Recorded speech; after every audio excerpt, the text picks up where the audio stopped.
तो 10,000 वर्ल्ड के पिछले एपिसोड में हमने देखा कि दो लोग साउटियान से उसके डिवाइन स्वॉर्ड्स को छीन लेते हैं, साथ ही साथ वह साउटियान को वहां पर कैद भी कर लेते हैं, जिससे वह बाद में उसे अपना स्पिरिचुअल पेट बना सके। अब जैसे ही लिन फेंग को इस बारे में पता चलता है, वह बहुत ही ज़्यादा परेशान हो जाता है, क्योंकि अगर किसी ने उसके द्वारा बनाए गए डिवाइन फ्लेम मार्क को साउटियान के सोल के ऊपर से मिटा दिया तो साउटियान यहाँ पर सभी लोगों के लिए प्रॉब्लम क्रिएट कर सकता है।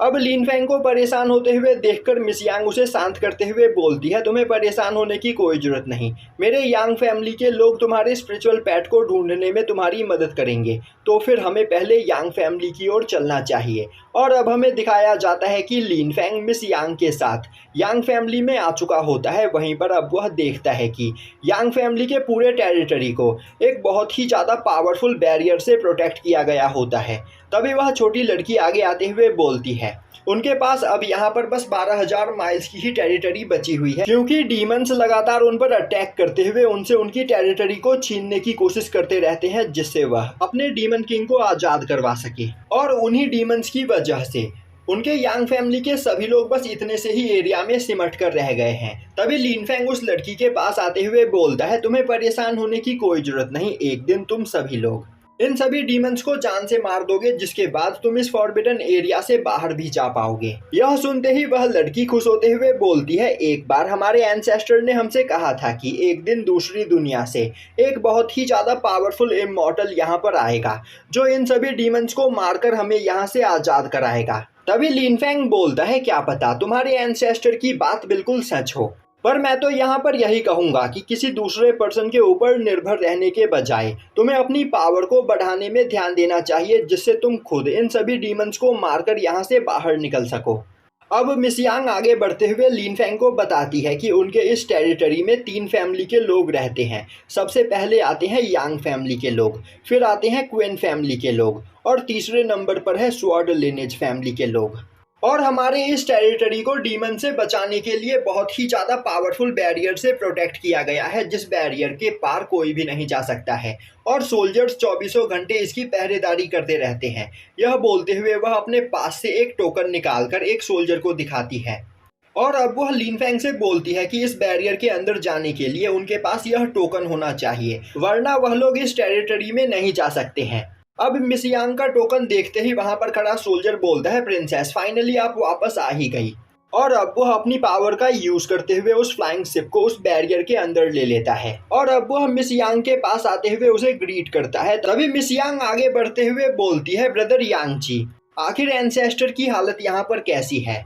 यांगची बोलता है, एंसेस्टर की हालत तो अभी ठीक है, पर वह किसी बात को लेकर बहुत ही ज्यादा परेशान है। वह लड़की बोलती है, किस बात को लेकर? तभी यांगची उन्हें बताता है कि अचानक से थोड़ी देर पहले दूसरी दुनिया के कई सारे लोग हमारे फॉरबिडन एरिया में दाखिल हुए, जिनकी पावर बहुत ही ज्यादा इंटेंस थी, और उन्हीं लोगों के बारे में सोचकर एंसेस्टर यहाँ पर परेशान हो रही है। अब यह सुनते ही लिन फेंग सोचने लगता है, जरूर इन लोगों ने मैंगटियान और टाई सेक्ट के बाकी डिसाइपल्स की एनर्जी को सेंस किया होगा, क्योंकि मैं तो इस एरिया से बहुत ही ज़्यादा दूर था, तो यह लोग मेरी एनर्जी को सेंस नहीं कर सकते हैं। तभी यांगची लिन फेंग को देखते हुए बोलता है, आखिर आप दोनों के साथ यह पर्सन कौन है? तभी मिस यांग उसे लिन फेंग से इंट्रोड्यूस करवाते हुए बोलती है, ये सीनियर लिन फेंग है और यह यहाँ पर रास्ता भटक गए हैं, और थोड़ी देर पहले कुछ डीमंस ने हम पर अटैक किया था, तब इन्होंने ही हमारी वहां पर जान बचाई, और अगर यह हमें नहीं बचाते तो हम लोग कभी भी सनफ्लावर पिल को लेकर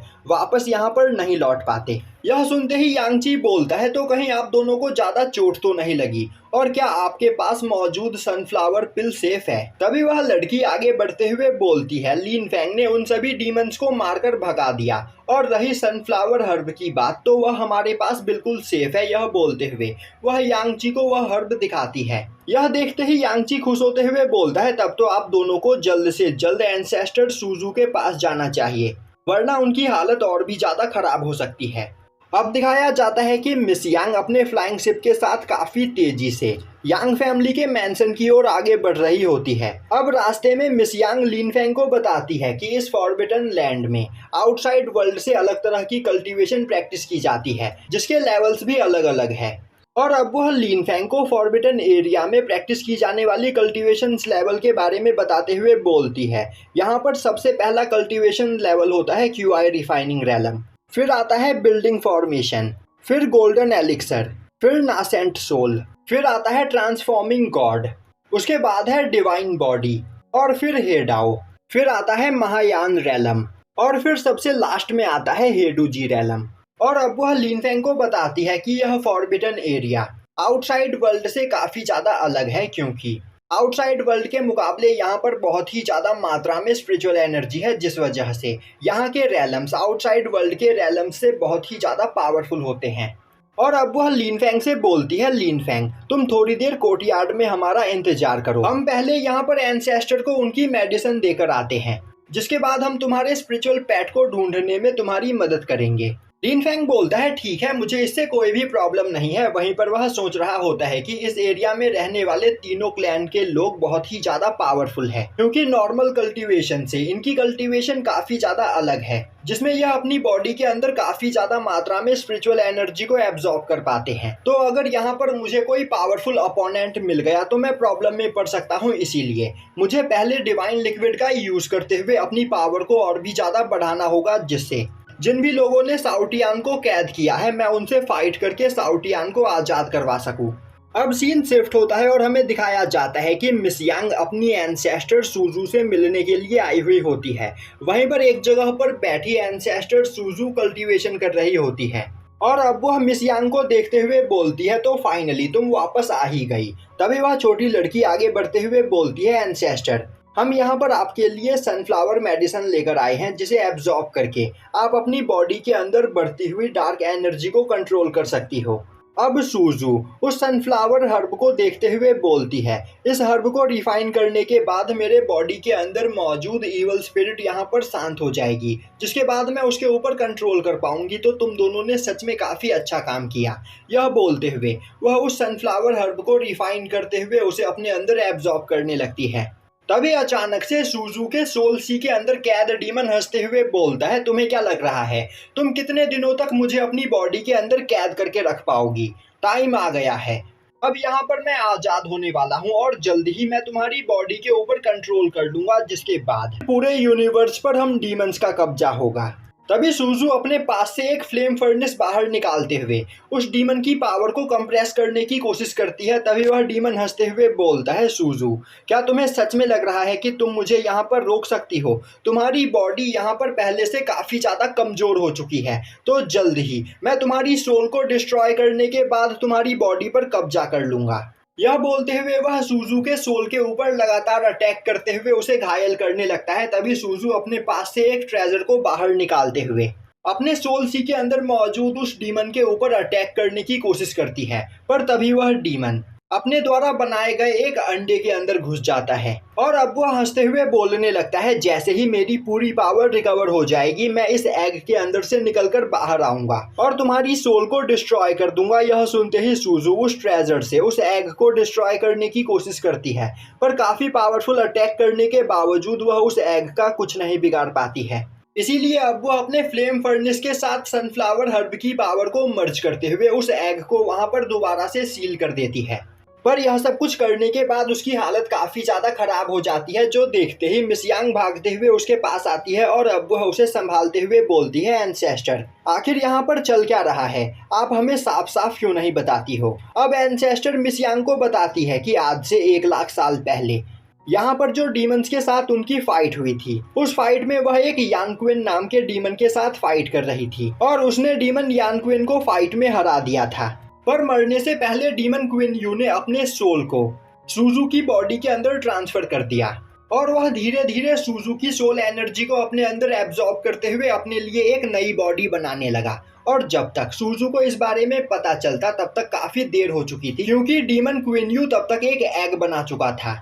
इसीलिए सूजू ने अपनी पावर का यूज करते हुए उस एग को अपने सोल सी के अंदर ही कैद कर दिया। पर अब यहाँ पर सूजू की बॉडी धीरे धीरे टाइम के साथ कमजोर होती चली जा रही है और अभी उस डीमन एग के टूटने में काफी टाइम बाकी है। इस मौके का फायदा उठाते हुए डीमन क्वीन यू सुजू की सोल को डिस्ट्रॉय करके उसकी बॉडी के ऊपर कब्जा कर लेना चाहता है, पर उसने जैसे तैसे करके क्वीन यू को अपने सोल सी के अंदर कैद करके रख रखा है।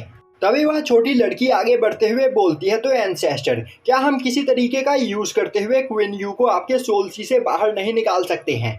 सुजू बोलती है, नहीं, यह करने का कोई भी तरीका नहीं है, बस हमें यहाँ पर भविष्यवाणी के हिसाब से उस इमॉर्टल के यहाँ पर आने का इंतजार करना है, क्योंकि वही इमॉर्टल सभी डीमंस को मारने के बाद हमें आज़ाद करवाएगा। और अगर टाइम रहते वह इमॉर्टल यहाँ पर नहीं आ पाया तो डीमन क्वीन यू मुझे मारकर या तो मेरी बॉडी के ऊपर कब्जा कर लेगा, या फिर वह अपनी नई बॉडी के साथ एक नए डीमन किंग के रूप में हमारी यांग फैमिली को डिस्ट्रॉय करके पूरे यूनिवर्स के ऊपर कब्जा करने की कोशिश करेगा। यह सुनते ही वह लड़की परेशान हो जाती है और बोलने लगती है, एंसेस्टर, क्या आपको सच में लगता है कि वह इमॉर्टल यहाँ पर आने वाला है? क्योंकि पिछले 70,000 सालों से हमारी यांग फैमिली यहाँ पर कैद है। पर एंसेस्टर सुजू बिना कुछ बोले वहाँ पर दोबारा से अपनी कल्टीवेशन करने लगती है। दूसरी ओर हमें उस ओल्ड मैन को दिखाया जाता है जिसने साउटियान से उसके डिवाइन स्वॉर्ड्स को छीन लिया होता है। वह एक जगह पर बैठकर उन सभी डिवाइन स्वॉर्ड्स के ऊपर कंट्रोल करने की कोशिश कर रहा होता है, पर काफी ज्यादा कोशिश करने के बाद भी वह उन डिवाइन स्वॉर्ड्स के ऊपर कंट्रोल नहीं कर पाता है। तभी डिवाइन ड्रैगन बाहर आते हुए बोलता है, बेवकूफ ओल्ड मैन, तुझे क्या लग रहा है तू इतनी आसानी से मुझे कंट्रोल कर सकता है? चाहे कुछ भी क्यों ना हो जाए, हम में से कोई भी तुझे अपना मास्टर नहीं मानेगा। यह सुनते ही वह ओल्ड मैन गुस्से में एक तिलिस्मन का यूज करते हुए डिवाइन ड्रैगन के सोल को वहां पर टॉर्चर करने लगता है। यह देखते ही डिवाइन ड्रैगन चिल्लाते हुए बोलता है, तू बस देखता जा, जैसे ही मेरे असली स्वॉर्ड मास्टर को इस बारे में पता चलेगा वह तुझे काफी दर्दनाक मौत देंगे। यह सुनते ही वह ओल्ड मैन हंसते हुए बोलता है, मैं यहाँ पर इतना ज्यादा पावरफुल हूँ कि रियल गॉड्स के अलावा मेरा कोई भी कुछ भी नहीं बिगाड़ सकता है। यह बोलते हुए वह काफी देर तक उन सभी डिवाइन स्वॉर्ड्स को टॉर्चर करता है, पर इसके बावजूद जब वह उन पर कंट्रोल नहीं कर पाता है तो वह उन्हें दोबारा से अपने स्पिरिचुअल बॉटल के अंदर रख लेता है और बोलता है, बस एक बार मैं इन तीनों डिवाइन स्वॉर्ड के ऊपर कंट्रोल कर लूँ, तब मेरी पावर भी एक रियल गॉड के बराबर हो जाएगी, जिसके बाद मेरे सामने खड़े होने की किसी की भी हिम्मत नहीं होगी और फिर इस पूरे एरिया पर मेरा कब्जा होगा। तभी उसका ग्रैंडसन भागते हुए उसके पास आता है और बोलता है, ग्रैंडफादर, मिस यांग और मिस युंग वापस लौट आए हैं, साथ ही साथ इस बार वह अपने साथ दूसरी दुनिया के किसी इमॉर्टल को भी अपने साथ लेकर आए हैं।